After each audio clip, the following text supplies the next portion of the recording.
બેટા તાર મમ્મીને પૂછતા ને કઈ દાળ જોશે, ચણાની કે મગની? એ બેન કયા ચોખા આપું, સાદા કે બાસમતી?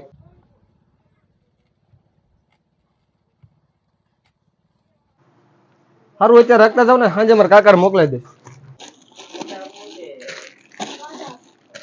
માસી કઈ ફાફડી આપું, મોળી તીખી કે જાડા ગાંઠી આપી દઉં? મારા કાકાને એકવાર ફોન કરીને પૂછી લો ને. હાલે બેટા ચોકલેટ. આ પછી ટીંડુડિયાને ચોકલેટ દેવી પડે, નકર સવારમાં ગાંગ રહે તો દુકાન માથે લે. 15 ની 250 આવશે દાળ, પણ 20 ની માપે મેળે જેવી કદું, હાલો ને વાંધો ને. ડીમાર્ટ બન્યોમાં આપણે કાકા થોડો ફેર પડે, ડીમાર્ટ વાળા થોડા બાકી દેવાના છે, આપણે રોજનું 15,000 નું બાકી જાય. એ તો જોવો તમે. એ મીના માસી તમારો શેમ્પુ નો રૂપિયો બાકી હતો, આમાંથી કાપી લઉં છું. 2 મિનિટ ઉભા રહેજો, જરાક બાથરૂમ જતો. ઓય આમ આઘા જઈને બેહો તો તમને 1000 વખત ના પડે ગાળું નહીં બોલવાની. અમારા બૈરા ઘરાક આવતા હોય. હાલો હાલો આમ આઘા જઈને બેહો.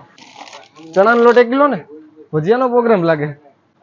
આજે તમે સતનામની ચા વાપરો છો ની ખાલી થઈ ગઈ છે.